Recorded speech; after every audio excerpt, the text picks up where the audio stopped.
Si nous avons changé de période, nous n'avons pas changé d'époque. Considérer qu'on en a fini avec cette histoire, c'est-à-dire avec l'histoire des totalitarismes et du fascisme et de l'affaissement démocratique. L'idée que nous aurions vaincu en 1945 miraculeusement, en quelque sorte, toutes les pathologies de la modernité, cette idée, à mon avis, est au moins aussi trompeuse que celle qui consiste à dire que les choses se répètent à l'identique. Comme dans les années 30, j'allais dire non seulement une crise systémique du capitalisme, 1929, fin des années 30, 2008, 2018, la paupérisation généralisée, l'explosion des inégalités produit des effets politique, elle en a produit dans les années 30, elle en produit aujourd'hui, qui sont des effets, je dirais, de distanciation pour le moins avec la démocratie, avec l'état de droit.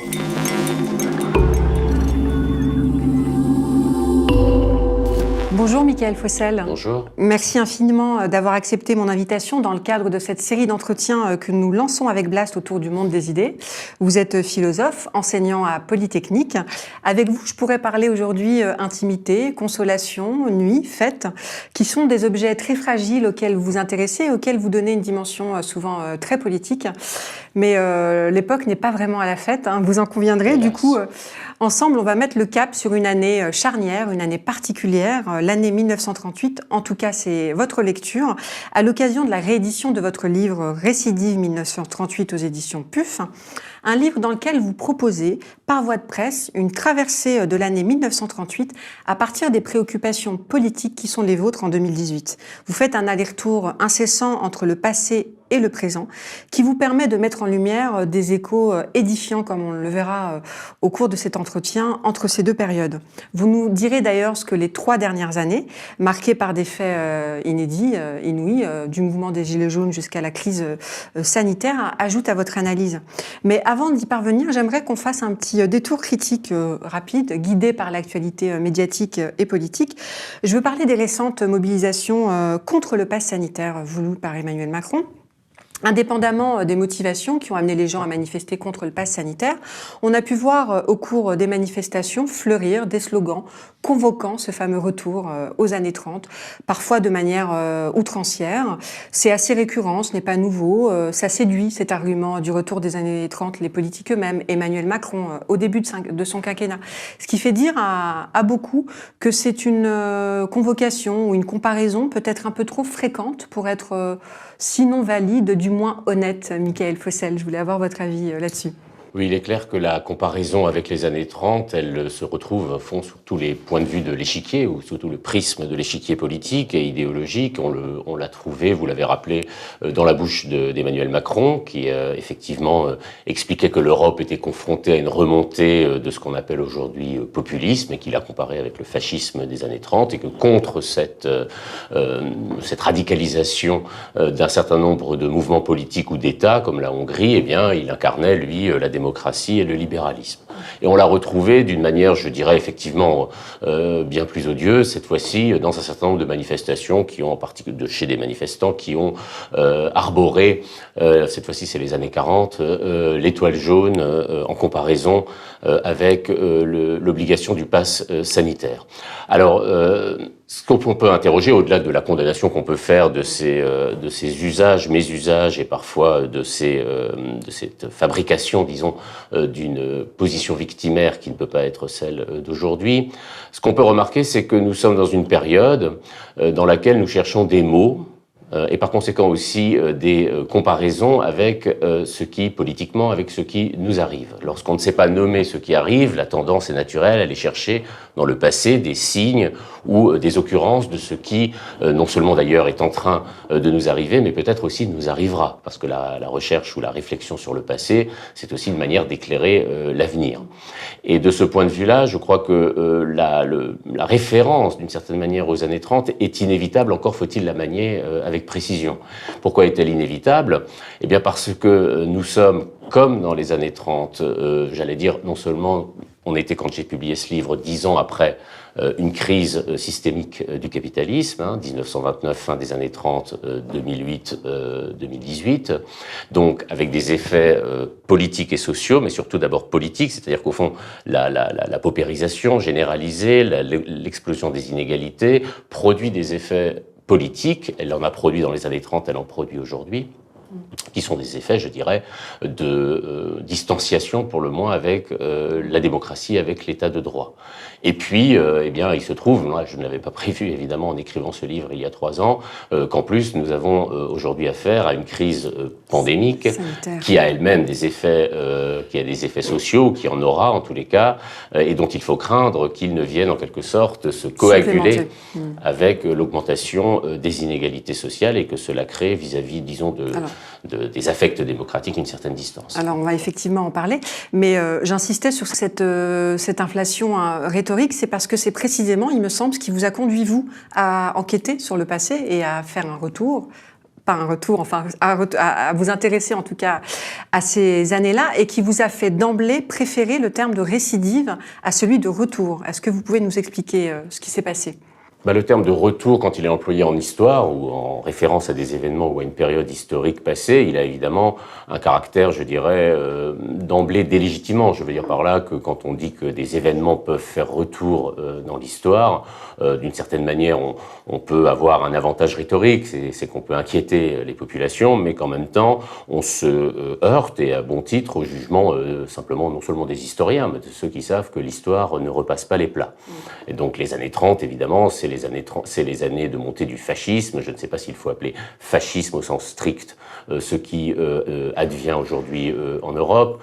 C'est l'année aussi où Maurice Chevalier monte sur la scène du Casino de Paris, et tout cela évidemment ne fait pas retour. Les événements ne font pas retour. En revanche, si j'ai choisi le mot récidive, c'est d'abord dans le sens médical du terme, qui d'ailleurs a pris aujourd'hui une inflation aussi tout à fait caractéristique, mais c'est parce que une récidive, c'est la même maladie qui survient à 2 périodes différentes de l'état d'un corps, et ici par métaphore du corps social.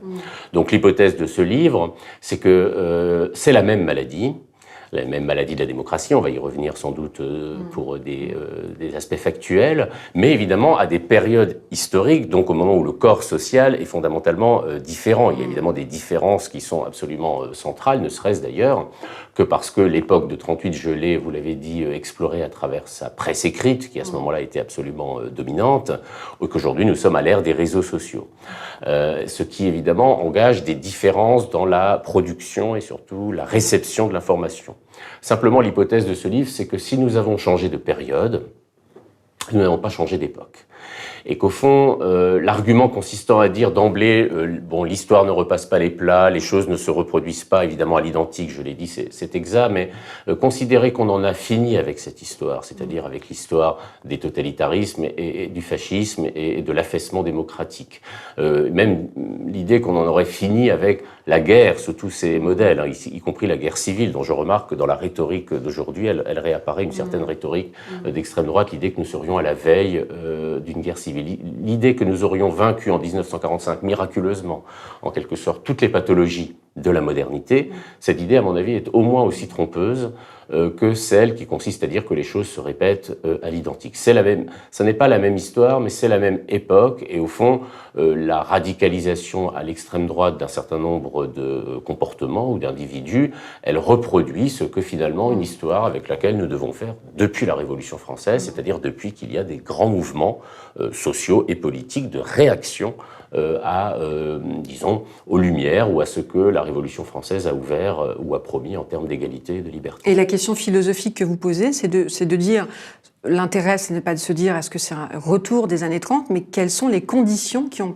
rendu possible ces années 30, en fait. Quelles sont les conditions qui ont effectivement rendu possible et surtout ont habitué, alors là c'est quelque chose que je trouve pour ma part encore plus actuel aujourd'hui qu'il y a 3 ans, ont habitué les citoyens de cette époque, et par analogie nous aussi, à des décisions politiques, à une langue, à une grammaire, à un vocabulaire, auquel finalement nous ne sommes, et je m'inclus là-dedans évidemment, de moins en moins attentifs à force de répétition.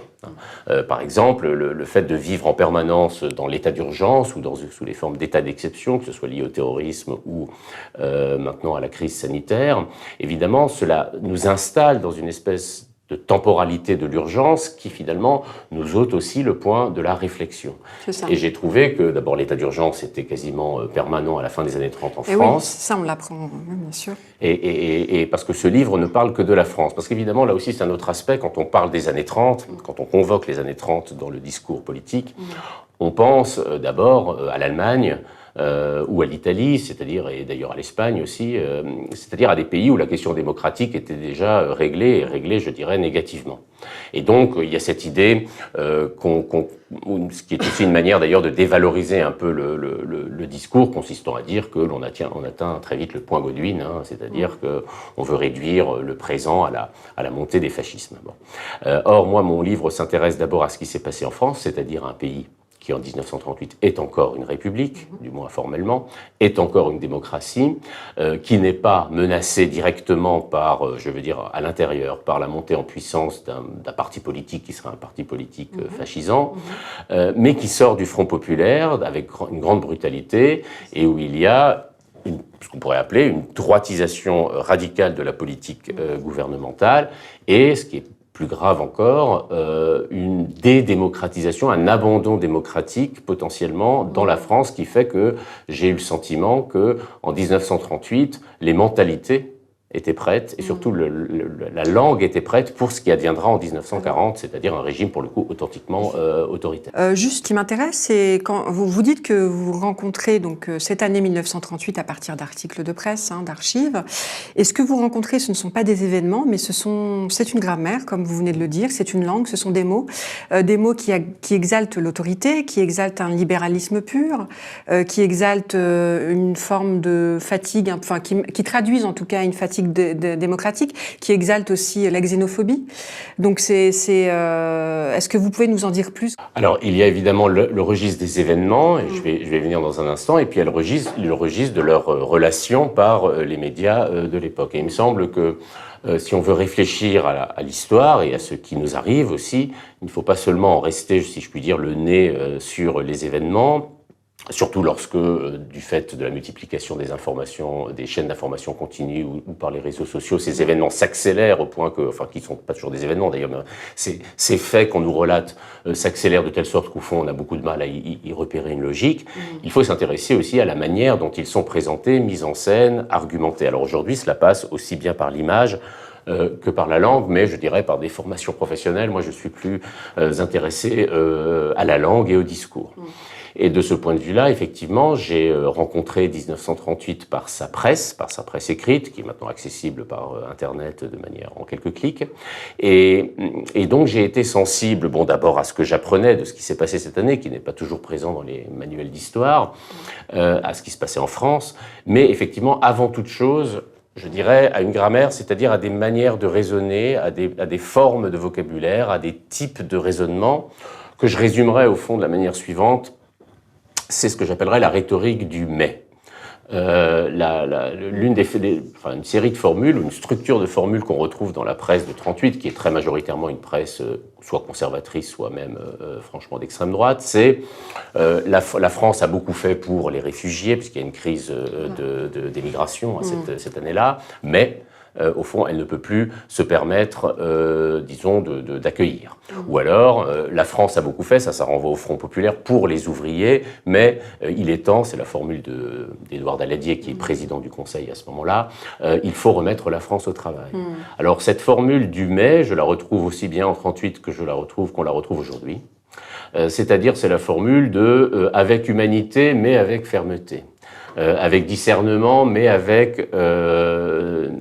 une certaine forme de promptitude. Un peu le en même temps aussi. Voilà, c'est le en même temps, avec cette structure qui fait que le mais, ce qui suit le mais dans la phrase, la conjonction mais, annule ce qui la précède, dans le respect des droits de l'homme et avec une fermeté républicaine. Pour pouvoir avoir une grande humanité, il faut en même temps avoir une grande fermeté. Humanité et fermeté, retenez ça. Humanité et fermeté. L'humanité sans efficacité, ce sont des belles paroles. L'efficacité sans l'humanité, c'est de l'injustice. Et ce qui veut dire qu'on est dans une rhétorique de l'abandon, en réalité. On est dans une rhétorique de l'abandon, c'est-à-dire de cette idée que la France, en l'occurrence la France, ça vaudrait sans doute dans d'autres pays, a vécu au-dessus de ses moyens en termes sociaux, en termes économiques et sociaux, et aussi au-dessus de ses moyens en termes démocratiques, et que l'on ne peut plus se permettre, alors ça c'est typiquement le cas en 38, mais ça l'est, il me semble, aussi aujourd'hui, on ne peut plus se permettre, au fond, de respecter totalement les procédures démocratiques, d'où l'état d'urgence, de donner encore un certain nombre de satisfactions aux besoins sociaux, d'où la réaction extrêmement répressive des Gilets jaunes, dans un contexte où des États autoritaires, des pays dits illibéraux, des menaces générales, sans parler évidemment aussi de la mondialisation.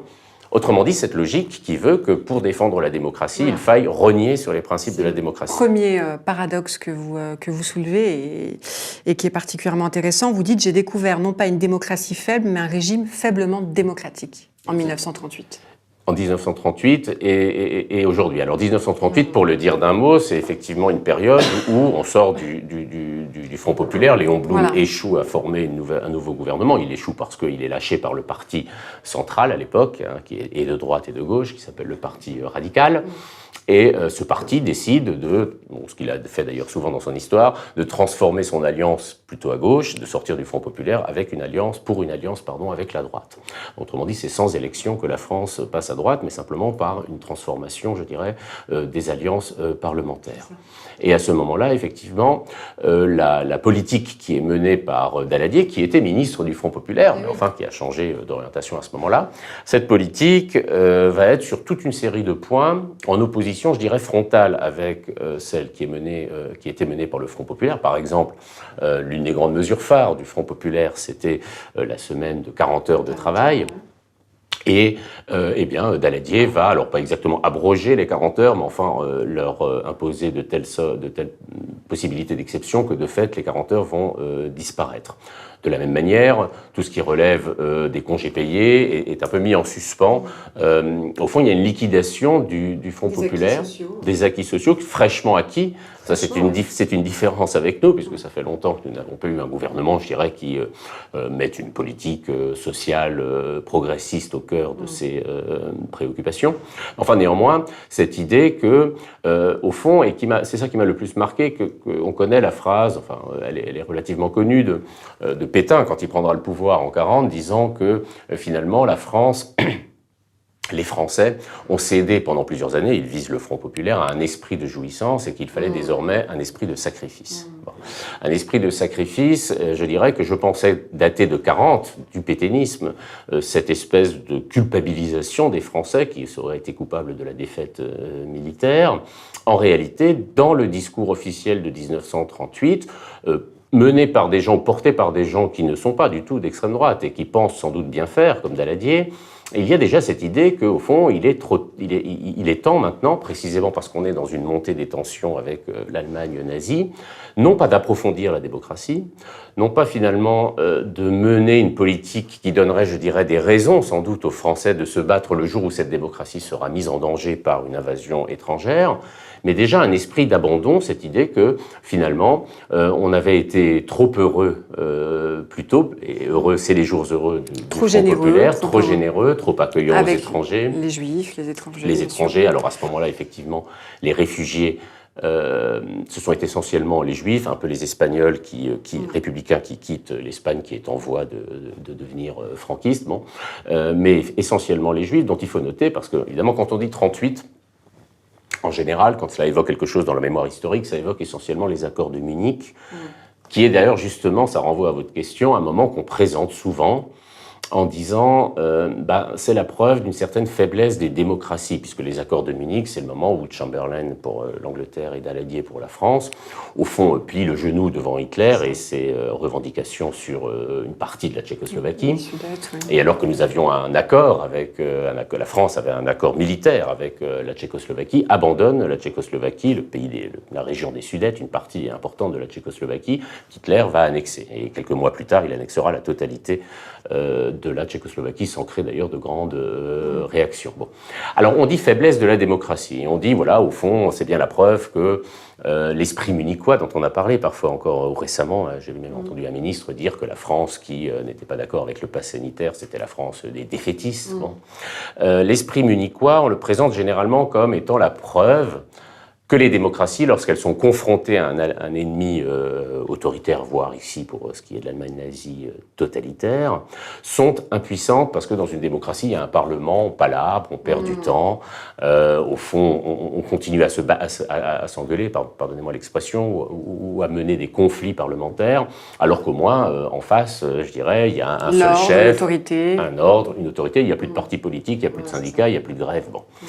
Mais en réalité, c'est la découverte, enfin c'est en tout cas l'opinion que je m'en suis forgée après avoir navigué longtemps dans la presse de cette époque, la France de 1938 n'est pas faible parce qu'elle est une démocratie, elle est faible parce qu'elle a déjà pour partie renoncé à l'être.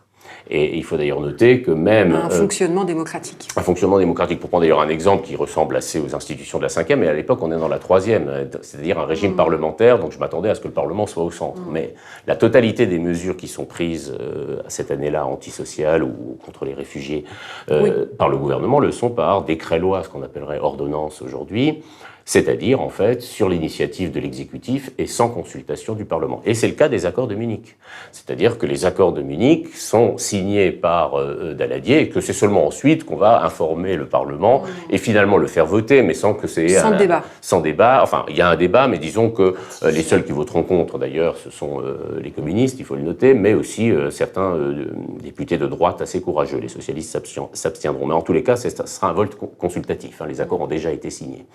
Donc au fond, il m'a semblé que bon, moi je suis philosophe de formation et de profession aussi, la question de savoir si la démocratie est un régime plus faible ou plus fort que des régimes autoritaires, quand je veux dire faible ou fort, je veux dire créant plus ou moins d'adhésion, plus ou moins de motivation, plus ou moins d'engagement chez les citoyens.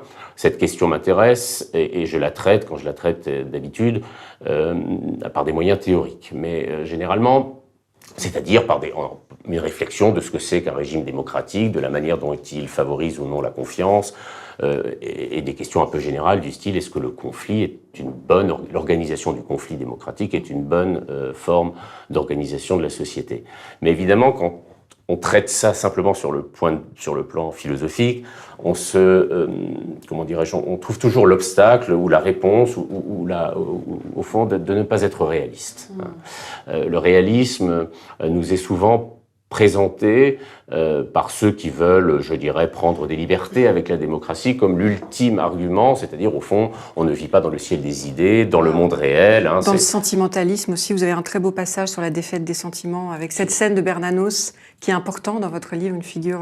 Bernanos est une figure très importante parce que c'est un homme qui vient de la droite et même de l'extrême droite, mais qui assiste, parce qu'il habite à Majorque pendant la guerre d'Espagne, il assiste au massacre des républicains par les franquistes, donc il commence à avoir des doutes, je dirais, sur son engagement. Et il revient en France en 1937, fuyant d'ailleurs une Espagne franquiste, ou presque franquiste, mais qui le menace. Et alors, je dirais qu'il supporte encore moins la France de 38 que l'Espagne de 36, parce que tous ses anciens amis du camp dit national, soi-disant patriotique, il les voit prêts, pas seulement prêt d'ailleurs, en train de, d'une certaine manière, en tout cas c'est comme ça qu'il le dit, et c'est un grand polémiste, Bernanos, de trahir la France au profit, je dirais, sinon d'une invitation à des régimes autoritaires, du moins l'idée, qui d'ailleurs est une formule que je connaissais avant, mais dont j'ai vu toute la portée en lisant la presse de 38, plutôt Hitler que le Front populaire. Ouais. Parce que c'est une des questions qu'il faut toujours se poser de la part de ceux qui, aujourd'hui, ils sont tout de même assez présents, qui ont le mot France, le mot patrie sans cesse à la bouche et qui, en plus, utilisent une rhétorique qui permet d'isoler l'adversaire en disant qu'il serait sans patrie, cosmopolite, une sorte de bobo qui vivrait hors sol, les nowhere contre les anywhere, il faut toujours se demander à quelle France il rend hommage. Or, en général, la plupart des nationalistes, sauf quelqu'un comme Bernanos, sauf quelques autres que j'ai mis en valeur dans ce livre, comme Henri de Kérillis, qui est un député que je ne connaissais pas, mais tout à fait extraordinaire, qui vaudra, dans les positions, alors lui, il était carrément pour qu'on fasse la guerre à Hitler, même au moment de l'annexion de l'Autriche, il est le seul, mais qui est très lucide et qui risquera sa vie, parce que ses anciens amis ne le lui pardonneront pas, il risquera sa vie à plusieurs reprises. Donc ceux-là comprennent qu'en réalité, La France qu'aiment les nationalistes intégraux, hein, c'est l'Action française qui est très présente à cette époque et très influente dans toute la presse de Maurras, eh bien évidemment c'est une France qui a déjà disparu. C'est la France d'Ancien Régime, c'est la France d'avant la Révolution, et sinon d'avant la Révolution, au moins d'avant le Front populaire. Autrement dit, lorsqu'ils aiment la France, ils aiment une idée de la France. Et comme la France réelle, telle qu'ils la voient, ne correspond pas à l'idée qu'ils s'en font, ils sont pour une bonne part d'entre eux, c'était vrai dans les années 30 et ça me semble vrai aujourd'hui aussi, à totalement trahir la France réelle au profit d'une France idéale, quitte d'ailleurs à faire des alliances avec des pays qui sont des pays hostiles à la République. Les premiers décrets concernent essentiellement les étrangers, hein, si j'ai bien compris. J'ai noté on parle du délit de solidarité, par exemple, on met en place un délit de solidarité, ça nous rappelle aussi une période très récente, hein, avec Nicolas Sarkozy, la dénaturalisation des étrangers, comment ne pas penser à la déchéance de nationalité avec François Hollande, bon évidemment qui n'ont pas été finalement adoptés, mais quand même... Peut-être parce qu'on avait la mémoire encore de cette époque. Donc il y a quand même des choses comme ça assez troublant, d'autant plus que je répète, voilà. Ces mesures sont prises par un gouvernement qui est un gouvernement qu'on qualifierait, disons, de centriste. Mais elles sont applaudies par l'extrême droite. Et d'ailleurs, Daladier est sans cesse confronté, quand il va à l'Assemblée, de temps en temps, il doit tout de même y aller, par aux applaudissements plutôt de la droite, voire de l'extrême droite, alors que lui-même, je répète, vient plutôt du centre-gauche. Alors sur ce qui est de la crise, la crise ou même le drame des réfugiés à cette époque-là, étant donné qu'effectivement on a abandonné à Hitler la Tchécoslovaquie après lui avoir abandonné l'Autriche, eh bien le Troisième Reich se retrouve ou applique, si je puis dire, son autorité, ou plutôt d'ailleurs ses mesures racistes ou antisémites, à un nombre très important de juifs venus d'Autriche, enfin habitant l'Autriche ou habitant la Tchécoslovaquie. Et ces juifs, et on les comprend, choisissent à ce moment-là de demander l'exil à la France ou à l'Angleterre, ou parfois d'ailleurs aux États-Unis. Et donc il y a évidemment une montée en puissance du discours xénophobe, qui à ce moment-là est aussi antisémite, hein, puisque le juif c'est l'étranger. Et puis, donc de la part d'abord de l'extrême droite, mais ce qui m'a troublé effectivement et évoqué des aspects, c'est que c'est ce discours, d'abord porté essentiellement par l'extrême droite intégriste catholique souvent et antisémite, qui s'élargit. Et on finit par retrouver au fond, on attend Daladier au centre-gauche, on le retrouve au centre, puis à droite, et parfois avec un certain nombre de ces déclarations, même à la droite extrême. Et de ce point de vue-là, eh bien, il y aura d'ailleurs, c'est aussi une chose que j'ignorais, une conférence en 1938 à Évian, réunissant les États-Unis, la France, l'Angleterre et d'autres démocraties, posant la question que faut-il faire de ces migrants, enfin de ces réfugiés qui demandent l'asile politique.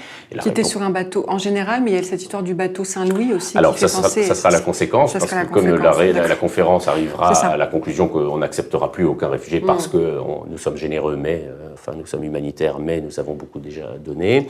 Alors partiront des bateaux, les nazis très cyniquement laisseront partir des bateaux d'Allemagne, en particulier effectivement le Saint-Louis, enfin ce ne sera pas le seul, mais c'est celui dont on connaît le mieux le périple, et il partira de Hambourg, et puis il va en quelque sorte tourner pas seulement en Méditerranée, au bord de la côte atlantique, refusé de tous les pays, il va traverser l'Atlantique pour essayer de pouvoir pour que ces réfugiés puissent atteindre les États-Unis, qui refuseront aussi de les accueillir.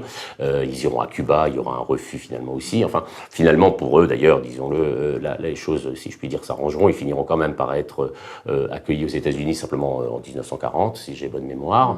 Mais on a beaucoup de bateaux comme ça et là évidemment, ça ne pouvait pas, lisant cela, d'une part pour une partie l'apprenant, évoquer ce qui se passe encore aujourd'hui. Et parce qu'à ce moment-là, c'était l'Aquarius, si je me souviens bien, la crise migratoire. À ce moment-là, en 2018, c'était effectivement l'Aquarius. Exactement. Et avec toujours cet argument d'ailleurs aussi que, en 1938, on est 10 ans, je l'ai dit, après la crise de 29, mais les effets sociaux en France se font surtout sentir à partir de 1932. Eh bien, cet argument qu'au fond, économiquement, il n'y a plus de place pour des immigrés ou des migrants ou des réfugiés, et puis une atteinte sans précédent effectivement au droit d'asile qui fait que, je cite à un moment une déclaration courageuse, mais hélas extrêmement presque inaudible à cette époque-là, de la Ligue des droits de de l'homme, fustigeant en particulier effectivement ce délit d'accueil qui est inventé à ce moment-là dans un des multiples, je n'en ai pas fait le décompte, mais il y a des milliers de décrets-lois destinés vraiment à rendre quasiment impossible la vie des réfugiés en France. Et ce que l'on entend dans vos propos et ce que vous montrez très bien dans le livre, c'est effectivement ce déplacement du curseur vers la droite.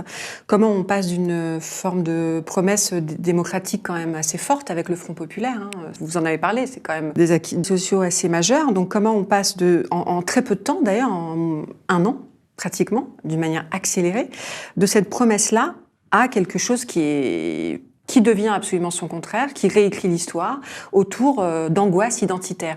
Et la personne qui symbolise bien, qui se fait au gré d'alliances, en fait, petit à petit, des alliances avec des conservateurs, et de concession en concession, on atteint effectivement une forme d'extrême droitisation généralisée. Et celui qui est presque archétypal, j'ai envie de dire, c'est Daladier finalement, comme vous le disiez tout à l'heure. Il montre ça en fait, ce déplacement de curseur, cette extrême droitisation qui se fait malgré lui presque, de concession en concession en concession. Édouard Daladier a, tel que je le comprends, pour l'avoir recôtoyé, si je puis dire, c'était quelqu'un qui était authentiquement républicain, mais là je crois qu'on touche aussi à un aspect du problème qui a à voir avec ce que j'appelais tout à l'heure la grammaire. C'est que le problème, c'est que vous parlez, c'est vrai, de droitisation, mais comme Daladier vient du centre, il est quelqu'un qui ne cesse de dire qu'au fond sa politique n'est ni de droite ni de gauche, ou qu'elle est les deux, qu'elle est fondamentalement républicaine. Bon.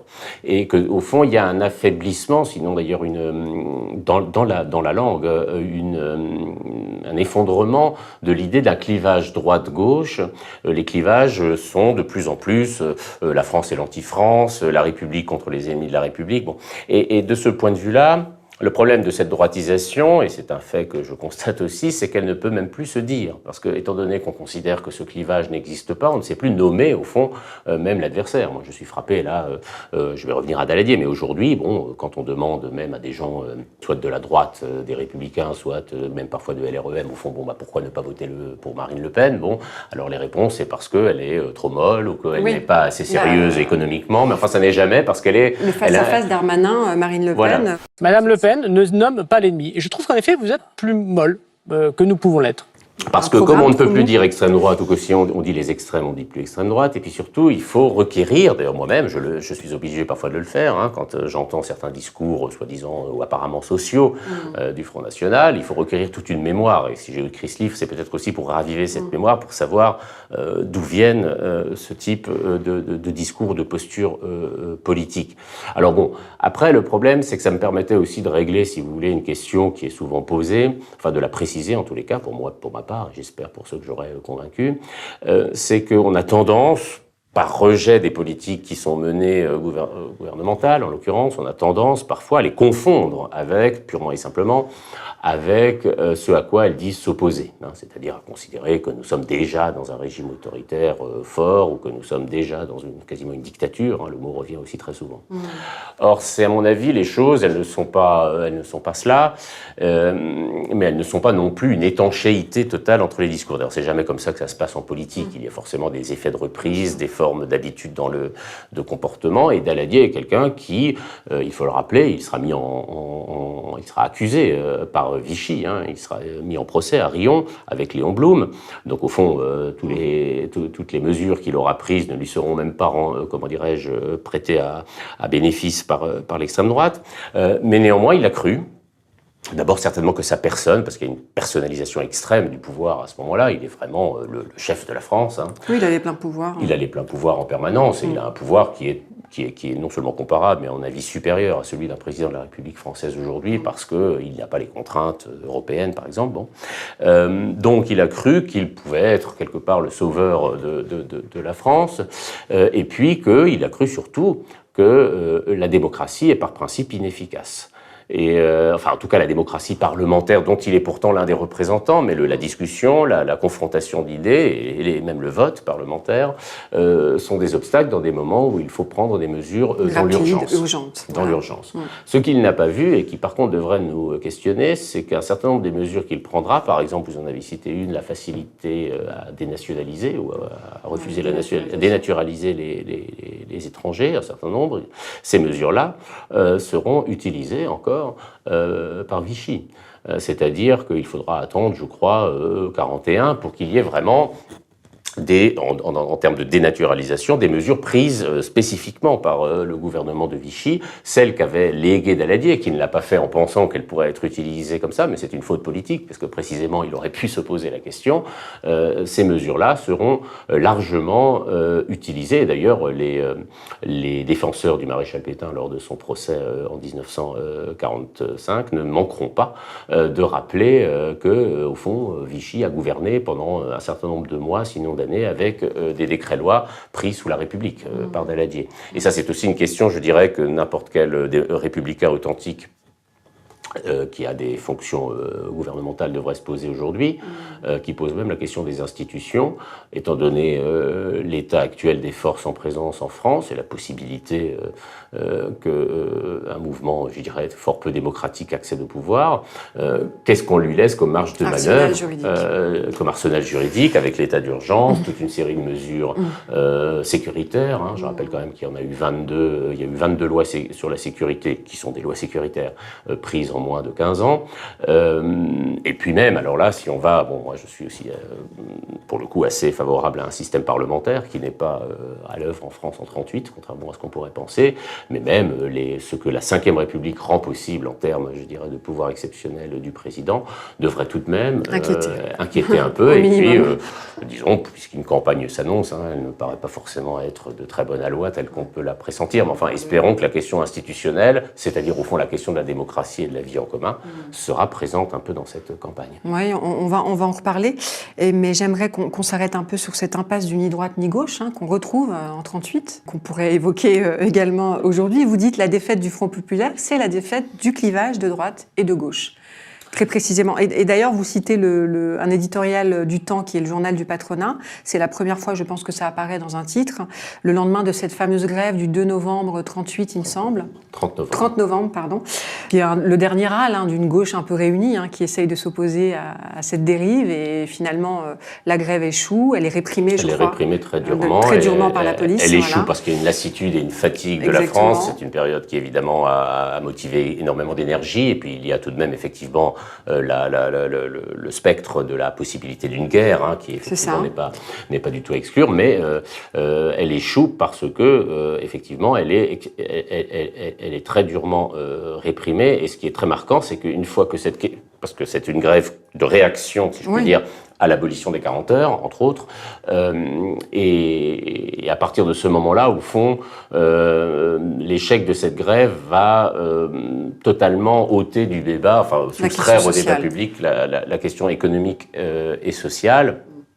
Et alors c'est là où la question du réalisme est intéressante, parce qu'on pourrait dire après tout, et c'est comme ça que c'est souvent présenté, comment peut-on faire grève en 1938 alors que la guerre apparaît comme étant à l'horizon et de fait les hommes politiques ou les journalistes conservateurs ne cessent de le dire, mais il se trouve que c'est là où il faut quand même regarder le passé de près.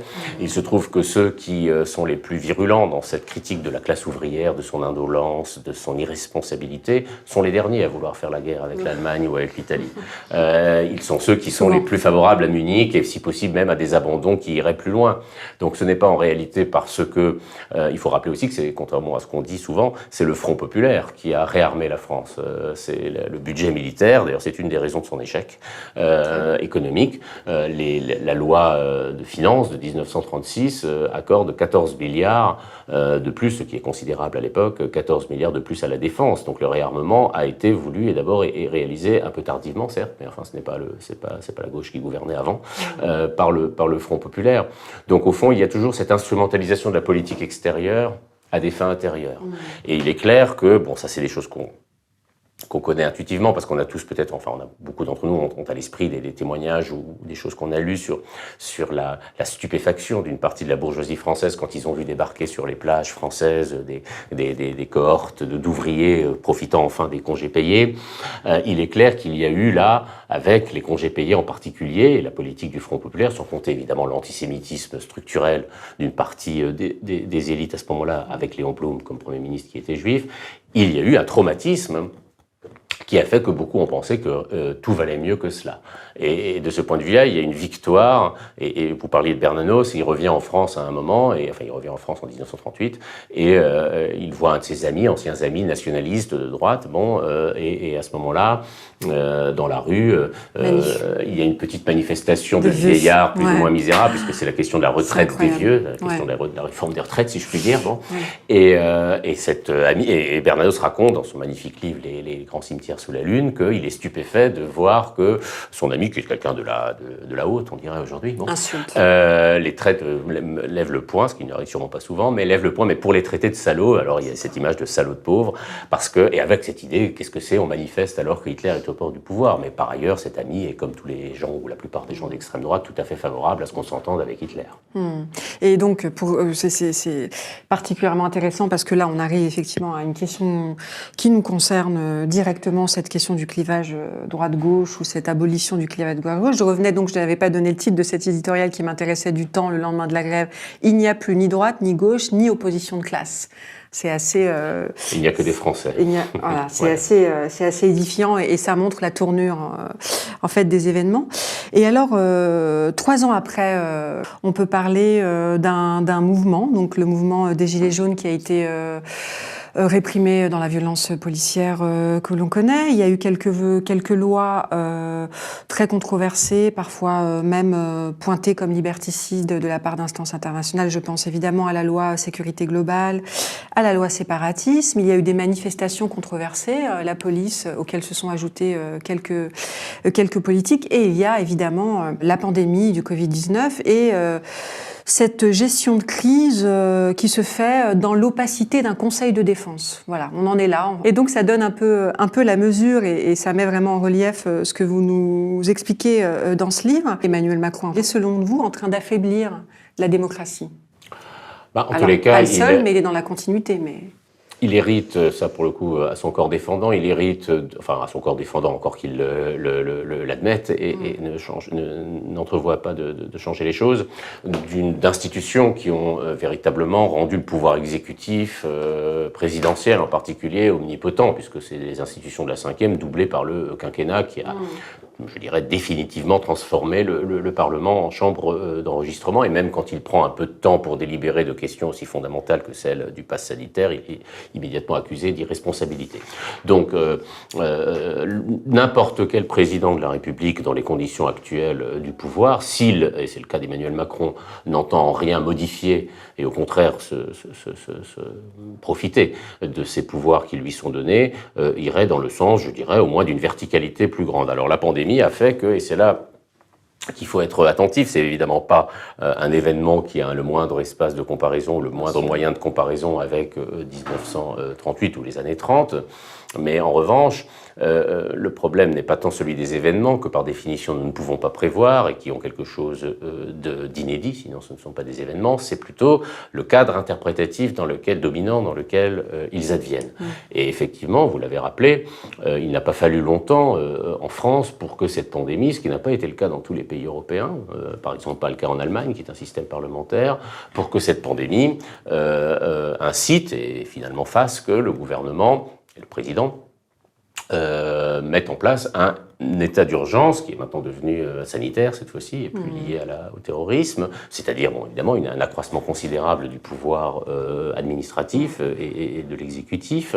Et puis c'est vrai que le fait que le Conseil de défense maintenant qui est un conseil militaire d'abord, soit directement ou soit même exclusivement en position de décision peut laisser tout de même un peu surpris parce que là on en est même plus, disons, au moment où le pouvoir exécutif, c'est-à-dire le Conseil des ministres, en principe, prend le pouvoir, enfin, ou exerce le pouvoir pleinement, un peu en laissant le Parlement de côté. Là, on a encore un Conseil des ministres restreint, comme si même dans ce que le pouvoir exécutif laisse de délibération possible, on sait bien que tous les ministres ne sont pas toujours sur la même position dans cette lutte contre la pandémie, eh bien, il y a un resserrement du pouvoir, ce qui est à double tranchant, parce que il ne s'agit pas ici tellement des décisions qui sont prises, bon, qu'on peut discuter, que je peux aussi discuter, mais c'est pas tellement ça qui est important, les décisions qui sont prises pour lutter contre la pandémie.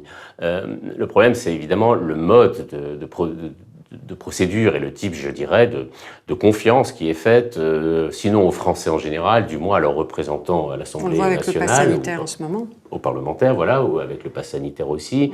Ce qui, du point de vue d'un pouvoir qui se veut à la fois omnipotent, hein, centré sur une personne, jupitérien si j'ose dire, est assez, je dirais, dangereux pour lui-même, parce que comme on constate quand même finalement que, et pour des raisons qui sont peut-être liées à la maladie elle-même, sans doute même, on court après le virus, son évolution, ses variations presque infinies, enfin en tout cas nombreuses, eh bien les mesures qui sont prises ne sont pas, ou appellent parfois des contradictions immédiates. Donc c'est-à-dire cette idée selon laquelle une décision est plus rationnelle lorsqu'elle est verticale, lorsqu'elle est prise par une seule personne ou par un groupe restreint de personnes, lorsqu'elle n'engage pas une conflictualité, une discussion parlementaire, cette espèce de confusion entre efficacité et autorité ou autoritarisme, non seulement elle est discutable quant au principe démocratique, mais en plus elle est souvent invalidée par les faits, parce que ce n'est pas parce qu'on prend une décision seule ou à quelques-uns qu'on ne va pas être obligé ensuite de revenir en arrière ou au contraire d'accroître les choses.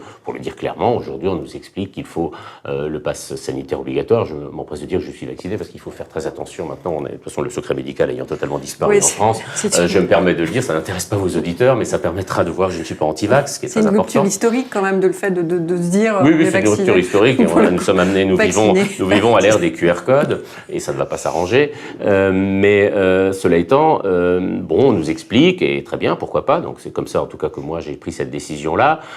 C'était ça, ou le reconfinement, ou en tout cas, ou à nouveau le couvre-feu, ou la fermeture des cafés. Mais enfin, le problème, c'est qu'on risque d'avoir les deux. Hein. Enfin, au rythme où vont les choses, ou plutôt au rythme où va Delta. Donc, et là, évidemment, on voit bien la fragilité extrême d'un pouvoir qui prépare son omnipotent, qui prétend être omnipotent au moment où il dépend, et c'est pas cela qu'on peut lui reprocher, hein, il dépend d'évolutions épidémiologiques que nous ne maîtrisons pas. Et je constate que cette épreuve, cette mise à l'épreuve de la démocratie par la pandémie n'a pas, pour beaucoup de nos gouvernants, et pour des raisons institutionnelles qui ne tiennent pas qu'à la personnalité de Macron, elle n'a pas favorisé l'humilité dans les rangs gouvernementaux.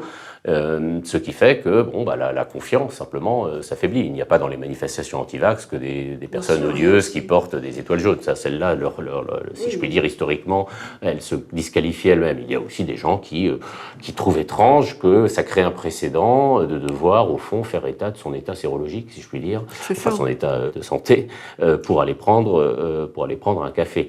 Alors le paradoxe du macronisme, puisqu'on parlait d'Emmanuel Macron, c'est qu'il avait promis de réconcilier la France avec le libéralisme économique et le libéralisme sociétal, comme on dit maintenant, c'est-à-dire tout ce qui relève des mœurs, et qu'il n'a pu faire ni l'un ni l'autre. La vieille affaire du libéralisme et de la France est reportée encore, si je puis dire, d'une mandature, parce que, pour des raisons qui sont pour une part indépendantes de sa volonté, il est certain que le libéralisme économique, le néolibéralisme, on a pris un coup du fait même des milliards de la relance, et du fait qu'on a complètement oublié les critères budgétaires. Quant au libéralisme sociétal, en particulier lié aux questions liées à la laïcité, on voit qu'avec la loi sur j'ai oublié le mot maintenant. Le séparatisme, excusez-moi. La loi sur le séparatisme, on est loin, disons, de John Locke et du libéralisme. On est quand même plutôt du côté de Hobbes, donc, et de l'autoritarisme. Alors, je dirais que c'était une promesse. Personnellement, ça n'a pas beaucoup d'importance, mais personnellement, elle ne m'a pas vraiment séduit. Mais je le dis, la promesse, c'était celle d'une dépolitisation heureuse. Hein. Et de droite et de gauche, au fond, va enfin sortir des clivages. La France, c'est Startup Nation, plus le patrimoine touristique. Et finalement, on a eu des politisations en France, mais des politisations, hélas, un peu malheureuses pendant 5 ans. Je veux dire par là, que ce soit par la répression des Gilets jaunes, il y a des gens qui se sont politisés par cette expérience-là, qui n'allaient pas manifester, et qui se sont retrouvées dans des conditions, disons, de répression assez douloureuses pour elles.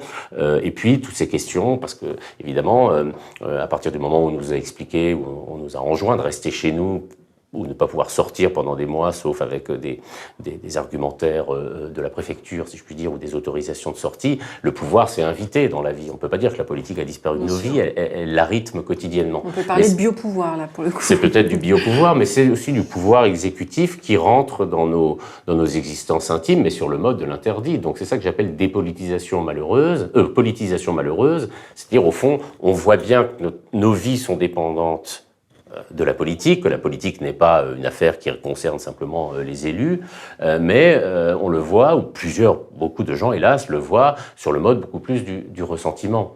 Et donc, au fond, cette idée, cette utopie, sans doute, du macronisme, qui était déjà présente, en un sens, parce que ça ne vient pas de nulle part, dans les gouvernements précédents, ou dans l'idéologie qui domine la France depuis quelques années, selon laquelle, au fond, il faut enfin sortir de ce clivage droite-gauche apparemment paralysant, eh bien, elle a donné ce qu'elle ne pouvait que donner, c'est-à-dire finalement une irrationalisation, par mot de ce terme, parce que ou une brutalisation des comportements politiques, parce que le clivage droite-gauche, il faut quand même le rappeler, il a des limites, il est clair que il faut à chaque fois redéfinir les termes. Enfin, il a au moins un avantage, c'est qu'il permet de rationaliser les passions politiques. Les conflits, on peut être de droite, il n'y a pas de problème, évidemment, et on peut être de gauche, mais je veux dire, la gauche c'est plutôt l'égalité, la droite c'est plutôt ou la tradition ou bien la liberté individuelle. Bon, il y a une manière, après il y a évidemment beaucoup de nuances dans ces définitions-là, mais ça permet, je dirais, de donner une structure un peu rationnelle au conflit. Il n'y a pas de démocratie sans conflit. Moi, je me méfie beaucoup de l'idée sur laquelle on va enfin sortir des conflits, parce que le seul moyen de sortir des conflits, c'est de construire des identités qui sont des identités absolument consensuelles, mais on sait très bien qu'elles mettent à la marge d'elles-mêmes une grande partie de la population. Et puis ce que vous expliquez très bien, d'ailleurs, pour revenir à 1938, c'est qu'effectivement, ce ni droite ni gauche aboutit finalement à ce que la question identitaire prenne le pas sur la question sociale. Donc c'est un vrai faux et de droite et de gauche qui s'apparente plus à un et de droite et de droite. Oui, c'est ça. Bon, Anatole, je crois que c'est Anatole France ou Romain Rolland, je ne sais plus, disait que quand quelqu'un me dit qu'il est ni de droite ni de gauche, je suis au moins sûr qu'il est de droite. Mais, en tout cas, on a une illustration assez concrète. Ça a des racines historiques, si vous voulez. Bon, après tout, la gauche et la droite, c'est né, le partage, c'est né en août 89, quand ceux qui étaient contre le droit de veto du roi sont allés à gauche de l'Assemblée, et ceux qui étaient pour que le roi ait le droit de veto aillent à droite. Mais alors ceux qui étaient à droite, c'était les représentants de l'Ancien Régime, et pour eux, au fond, il faut bien voir que le clivage droite-gauche, il vient à partir du moment où on invente la gauche. Parce qu'avant, au fond, il n'y a ce qu'on appelle rétroactivement que la droite, c'est-à-dire l'idée de l'Ancien Régime, la naturalité du pouvoir. Ceux qui occupent le pouvoir l'occupent parce qu'ils sont soit de naissance noble, soit plus intelligents que les autres, plus riches ou que sais-je. Donc au fond, quand on dit qu'on est ni droite, que la gauche et la droite, ça n'existe pas, au fond, on dit que ce qui existe, c'est ce qui existe depuis toujours, au fond. C'est-à-dire, historiquement, c'est plutôt ce qu'on appelle, je répète, de manière un peu rétroactive, la droite. Alors, ce qui est très marquant, qu'il était en 1938 et qu'il est peut-être encore plus aujourd'hui, c'est que comme il n'y a pas de politique sans clivage, malgré tout, on va les réintroduire au niveau, comme vous l'avez dit, identitaire et culturel. Passant sous cloche, si je puis dire, ou mettant sous cloche toutes les questions liées au social, à un moment même d'ailleurs où les inégalités explosent depuis maintenant plusieurs décennies, depuis le tournant néolibéral. Autrement dit, on laisse dans le non-dit ce qui fait pourtant une partie constante et consistante, je veux dire, de l'expérience des individus. Alors il y a toute une série de stratégies qui expliquent ce phénomène, mais il y a aussi un problème, moi c'est celui qui m'interpelle le plus, d'usage des mots. Et en particulier, je constate que le mot « république », qui pour moi ne me fait pas bondir de mon siège d'exaspération en tant que tel, le concept de république, ça veut dire en France, en principe c'est la tradition de Rousseau, ça veut dire souveraineté du peuple, bon voilà, c'est ce que veut dire le républicanisme moderne. Mais enfin le mot « république », aujourd'hui on voit bien, quand on dit que les gens perdent leur boussole républicaine, que on voit bien que le mot « république » devient tendanciellement synonyme de logique de l'État. Je suis français et républicain. suis profondément républicaine. Mon origine politique, c'est la gauche républicaine. Moi, je suis un républicain, mais je pense aujourd'hui que le Rassemblement national est un parti républicain comme les autres. Alors là, le devenir autoritaire des syntagmes de la gauche ou des syntagmes progressistes ou des concepts progressistes ou l'usage autoritaire qui en est fait est extrêmement préoccupant parce qu'il vient justement du fait que, bon, on dit la droite et la gauche n'existent pas, donc il n'y a plus que les républicains ou les anti-républicains. Et dans les anti-républicains, on le voit même dans l'usage du mot front républicain, qui longtemps a voulu dire une alliance des partis, de tous les partis contre l'extrême droite. Qui est totalement... Et qui bientôt voudra dire une alliance de tous les partis contre bon, Mélenchon, voilà, oui, incluant peut-être le Front National d'ailleurs. Mais donc il y a sur ce mot de république aussi, comme sur beaucoup d'autres, hein, au fond, bon, là je dis une banalité, mais qui mérite d'être rappelée, de ce que disait Camus, hein, mal nommer les choses, c'est rajouter à l'injustice du monde. Bon, on a le droit d'être autoritaire et étatiste, je ne crois pas que la République comme telle mérite d'être engagée dans ce type d'option politique qui n'a rien à voir avec ce que historiquement signifie République, qui a à voir avec fondamentalement avec l'égalité entre les citoyens. Et d'ailleurs, vous parliez de Jean-Luc Mélenchon, vous aviez en 2017 écrit une tribune indiquant que Jean-Luc Mélenchon n'était pas totalitaire, puisqu'il était accusé à ce moment-là de totalitarisme. On a vu, alors sur les réseaux sociaux, on pourra en parler, certaines personnalités franchir le Rubicon, comme on dit, c'est-à-dire clairement avancer que plutôt Marine Le Pen que Jean-Luc Mélenchon, ce qui est quand même assez notable par rapport à ce qu'on est en train de se dire et à ce déplacement de curseur, c'est-à-dire que on est dans ce moment politique où effectivement une forme de confusion de ce genre règne. Et on l'a vu aussi également avec, vous collaborez de temps en temps au journal Libération avec cette enquête qui est très intéressante, qui a été publiée il y a quelques mois.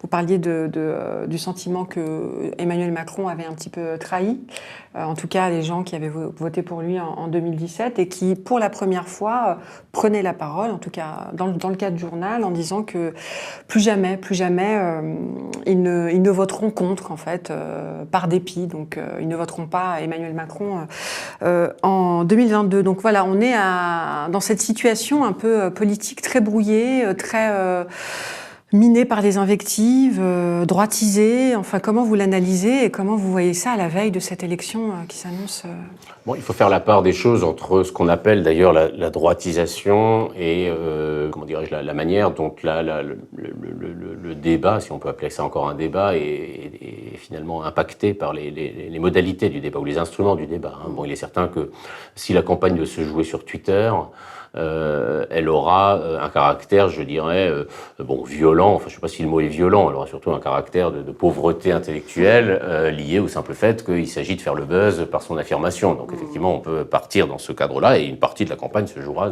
sur ces réseaux sociaux, c'est évident. Bon.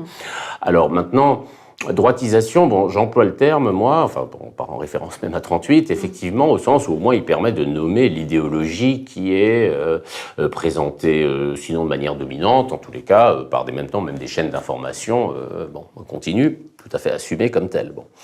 Cela étant, puisque vous citiez des études qui ont été faites, il en est une qui a été faite récemment, montrant que sur tous les, comme on dit, les items économiques et sociaux, ce sont des positions de gauche qui sont plébiscitées. Hein, que ce soit, bon, ça, on le savait, la baisse de l'impôt, le rétablissement, pardon, de l'impôt sur la fortune, l'accroissement du nombre de tranches d'impôt sur le revenu, mais même non seulement la défense, mais la baisse du temps de travail, la défense des 35 heures, mais la baisse du temps de travail. Et d'ailleurs, c'est assez logique, parce que compte tenu du fait que ce type de mesure, après tout, profite à une majorité de gens, il est assez normal qu'elle soit, en quelque sorte, plébiscitée par elle. Simplement, il se trouve que c'est ça la droitisation, c'est-à-dire qu'au fond, on ne peut... Enfin, la campagne, en l'occurrence, le débat public aujourd'hui ne porte pas sur ces questions économiques et sociales, d'ailleurs de manière tout à fait troublante, parce que tout porte à croire néanmoins que cette crise pandémique va avoir des effets, même si on nous dit ils seront peut-être pas aussi importants que ceux que l'on dit, mais des effets considérables, sociaux, je veux dire, économiques d'abord et sociaux, et c'est un peu le grand absent. Hein. On connaît les courbes, je dirais, des contaminations avec une grande précision, mais on a déjà déjà beaucoup plus de mal à mettre sur la place publique des questions liées au chômage ou à la précarité ou même à l'appauvrissement des populations. Alors, évidemment, le culturel, l'identitaire, dans ce sens-là, il est là pour bloquer, au fond, la question sociale. Hein, et évidemment... c'est une ruse presque de la droite, direz-vous? Oui, enfin de la droite... puisque oui, c'est bien sûr, oui, non, enfin de la droite et du centre. Enfin, je veux dire, c'est il y a beaucoup ceux qui n'ont pas intérêt à poser la question sociale, la posent dans le champ, je dirais, identitaire et culturel, qui se pose. Hein. D'ailleurs, le problème de ce type de discours, c'est qu'à force d'être tenu, il finit par créer des mouvements d'identification. Hein. Il est certain que même par réaction, d'ailleurs, on a envie de s'identifier à... enfin, on a envie... L'être humain a des désirs d'identification, de visibilité, d'appartenance. Le problème, en tout cas, d'un discours social, c'est de montrer que ces appartenances existent et qu'elles sont toujours corrélées à des appartenances sociales sur lesquelles nous pouvons intervenir. Il est plus facile, je dirais, sans doute d'augmenter le SMIC que de reconfigurer le sens de ce que signifie être français. Bon. Et donc, pour prendre un seul exemple, ou de statuer sur la compatibilité de l'islam et de la République. Bon. Ça, ce sont au fond des enjeux strictement idéologiques au sens où il est sans doute bon d'en discuter, mais la décision politique en la matière, on ne voit pas très bien en quoi elle pourrait consister, sinon à faire ce qu'on doit déjà faire, c'est-à-dire lutter contre ceux qui mettent en danger l'ordre public. C'est en ce sens-là que je parlais de ruse, parce que toutes ces polémiques qu'on a eues autour de l'université, des attaques féroces des plus éminents de nos ministres, Jean-Michel Blanquer, Frédéric Vidal, de cette université qui serait gangrénée... Ça m'a un peu islamo-déprimé, je vous l'assure. Eh ben justement, mais oui, écoutez, voilà... Bon, ça n'a pas... placé pour en c'est ça, oui, ça n'a pas... Mais ça n'a pas tenu très longtemps, enfin ça a tenu le temps qu'il fallait pour qu'on ne parle effectivement pas d'autre chose. Ça, voilà. Parce que là, bon, si vous voulez, d'abord le curseur a été mis un peu loin, sans doute par la ministre que vous citez, et puis d'autre part, on aura du mal à convaincre même des gens qui seraient disposés à entendre ce type de discours que ce qui se passe dans les départements de sociologie de l'EHESS a plus d'influence que ce que dit Pascal Praud sur CNews. Donc de ce point de vue-là, ce combat identitaire que personnellement, dans lequel je ne veux pas rentrer, je déconseillerais aux progressistes qui seraient susceptibles d'y entrer de le faire, mais enfin ils font ce qu'ils veulent, hein. Mais je leur déconseillerais même pas parce que je n'aime pas les questions identitaires, mais parce que c'est aller sur le terrain de ceux qui veulent justement, qui non seulement veulent placer la question identitaire au centre et sont sûrs de la gagner, compte tenu du fait que l'identité dont ils se réclament, et bien qu'ils disent qu'elle soit en danger, etc., elle est évidemment démographiquement ultra majoritaire en France. Là, je ne sais pas si c'est la gauche, mais en tout cas, la pensée déjà, après tout, la réflexion, elle est là pour nous... pour au minimum pour permettre des moments de désappartenance par rapport à nos identités, pour permettre et donner la liberté, je dirais simplement, de négocier nos identités, éventuellement de les modifier, et en tout cas de ne pas les figer dans des postures qui sont souvent des postures réactives. Mais en tout cas, c'est une question qui déchire la gauche. Hein. On le voit, les questions autour de la laïcité, des identités, ça revient. Là, oui, elle déchire une partie de la gauche. Je ne suis pas sûr qu'elle déchire vraiment, quantité de gens qui auraient des raisons, je dirais, économiques et sociales de la rejoindre, mais qui n'ont pas voix au chapitre ou qui ne sont pas intéressés par ce genre de débat plus ou moins intellectuel. Je dirais, elle déchire la gauche à partir du moment, et intellectuelle, pour autant que la question, au fond, du pouvoir a été abandonnée. Et c'est un peu paradoxal, puisque je suis plutôt philosophe de dire ça, mais je dirais que là, on a vraiment l'idée un peu, on va faire de la théorie ou ayant acquis la certitude qu'on n'aura pas à faire de la pratique, quoi. Et donc, toutes ces discussions, alors je tiens à préciser, cela dit, que tant qu'elles ont lieu dans un cadre académique, elles relèvent de la liberté académique, hein. Je ne vais pas dire ici qu'elles ne doivent pas du tout être menées, les porter ou les déplacer du lieu académique dans le débat public sans transition. Bon, pourquoi pas? Cela étant, il faut savoir que dans l'état actuel de la société française, cela met en minorité totalement ceux qui se disent de gauche, quoi. Et justement, vous, en tant qu'intellectuel, en tant que philosophe, quel est votre rôle, selon vous, dans ce tableau médiatique aussi très monopolistique, droitisé?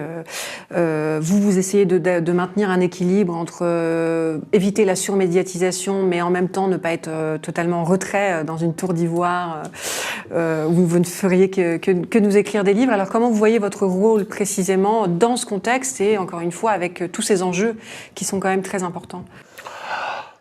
Je vous dis, bon, je me pose la question de mon rôle quand des gens comme vous avez la gentillesse de m'inviter, donc de savoir s'il faut venir ou pas. Bon, après ce que je fais moi personnellement, oui, bien sûr. Je ne vais pas partout. Bon, alors donc certains jugeront que je vais déjà dans trop d'endroits. Bon, en règle générale, j'ai un critère. Je vais là où il est question de parler de quelque chose sur lequel j'ai un peu écrit et travaillé. Voilà. Alors, ce qui n'empêche pas, comme on l'a fait, d'aller sur des questions d'actualité, parce que voilà, je joue le jeu. Donc, je le joue parce qu'après tout, moi, quand on a beaucoup parlé de la gauche, là, et il y a encore une dizaine d'années, je parle pas, c'est pas mon expérience que je donne, c'est un état de l'évolution aussi de la société. Il y a encore une dizaine d'années, j'aurais très mal supporté qu'on me dise, vous êtes un intellectuel de gauche. La formule avait un caractère, ça rappelait toute une série de non seulement de figures, mais disons, de facilité rhétorique. Bon. Et puis finalement, de fil en aiguille, étant donné que la position se porte de moins en moins, si je puis dire, et que j'ai admis, c'est pas comme ça que je me définirais, parce que voilà, mon travail, c'est de faire de la philosophie, de l'enseigner et, le cas échéant, d'en écrire. Mais néanmoins, je suis devenu, je dirais, faute de combattant, un peu moins rétif pas à une forme d'engagement, mais au fond à essayer, bon, alors là, réussite ou pas, c'est autre chose, je n'ai pas à en juger, mais pas à dire aux gens d'être de gauche ou d'être de droite, bon, évidemment, ça n'a aucun sens, ni à appeler à voter pour qui que ce soit, mais à essayer d'éclairer, autant que la philosophie politique peut le permettre, des enjeux. Qu'est-ce que c'est que la gauche, qu'est-ce que c'est que la droite, en quoi est-ce que ce clivage, parce que nous avons discuté, en quoi ce clivage permet-il néanmoins de trouver des issues par le haut, et pas seulement par l'agitation des passions. Voilà, bon. Alors ensuite, évidemment, on négocie dans un champ médiatique qui est de plus en plus difficile à cerner, pas seulement parce qu'il se droitise, mais parce qu'il y a des instruments qu'on ne maîtrise pas toujours. Personnellement, si vous voulez, moi je ne suis pas sur les réseaux sociaux et tout ce que je lis récemment de positions politiques prises sur Twitter me convainc de ne pas y aller. Donc voilà. Ensuite, quand on a la possibilité, vous l'offrez, de discuter déjà longuement et d'approfondir un peu les choses. Je respecte tout à fait mes collègues qui préfèrent travailler dans un cadre académique. Ça va, non seulement je les respecte, mais même ils me sont très chers pour certains d'entre eux dans leur travail. Mais bon, il se trouve que les choses qui m'intéressent, c'est une matière un peu brûlante politiquement, et donc je trouve naturel de l'exposer quand les conditions sont remplies pour le faire de manière raisonnable. Il faut aller dans l'arène de temps en temps. Il faut aller dans l'arène et parfois savoir s'en retirer lorsqu'elle devient. Il faut pas toujours aller dans l'arène lorsque l'arène est trop. Enfin, quand le partage des rôles ou les règles du jeu sont, ce qui évidemment n'est pas du tout le cas ici, mais quand les règles du jeu sont piégées, elles le sont de plus en plus souvent. Parfois, on se fait avoir. Bon, et finalement, il faut aussi se dire une chose, ça n'a pas une importance toujours totale. Évidemment, quand ça nous concerne, on en fait toute une histoire, mais il faut. En particulier avec Internet, il faut compter sur la capacité d'oubli des gens. Alors, le problème d'Internet, c'est que c'est une infrastructure qui n'oublie pas. Le numérique a une mémoire infinie, donc on peut toujours retrouver ensuite des choses. Il faut faire attention à tout ce qu'on dit, mais enfin, je dirais qu'à la hauteur d'une vie humaine, il faut parfois un peu prendre de la distance avec soi et parfois rentrer sur le champ de bataille. Bon, enfin voilà, autant que sachant qu'on ne prend pas de risque pour ce qui me concerne. Donc ça n'est pas non plus très courageux que de prendre la parole. Eh bien, du coup, j'avais juste peut-être une dernière question. Si vous deviez, en vrai, j'en aurais deux. Si vous deviez formuler en quelques mots la leçon que vous tirez de l'année 38, qu'est-ce que vous diriez ? Je dirais que c'est l'approfondissement de la démocratie qui la rend plus fort, en tout cas que c'est un pari qu'on peut faire, plutôt que cette espèce de complexe qu'elle a, ou que certains qui prétendent la défendre ont, consistant à dire il n'y a pas de place pour le conflit, quoi. Là où il n'y a pas de conflit démocratique, il y a un risque de guerre. Donc par conséquent, je pense que la guerre de 40, évidemment, rien ne nous dit qu'elle aurait pu être gagnée, mais ce qui est certain, c'est que pour la mener, il fallait déjà croire dans les principes qu'on incarnait, et de ce point de vue-là, j'espère bien qu'il n'y aura pas de guerre à l'avenir, mais il y aura des tensions, il y aura des combats. Je crois que le mot démocratie est la chose, surtout parce que le mot se porte plutôt bien, on le cite beaucoup, mais la chose, elle, mérite non seulement d'être défendue, mais d'être un peu aimée, c'est-à-dire, au fond, après tout, c'est aussi une question de caractère, préférer le conflit au consensus unanime, aimer la confrontation ou préférer la confrontation à la contemplation d'une d'une identité, c'est aussi des choses qui apportent parfois du bonheur et de la joie et du plaisir. C'est vrai en amour, ça peut être vrai aussi en politique. Et une dernière question pour rendre hommage à toutes ces thématiques que j'ai soulevées en introduction de cette émission qu'on n'a pas pu évoquer, de tous ces objets qui vous intéressent. Michael Fossel, est-ce que la fête est vraiment finie? J'espère que non. Elle a vécu une grande parenthèse ces derniers mois, ou cette dernière année maintenant.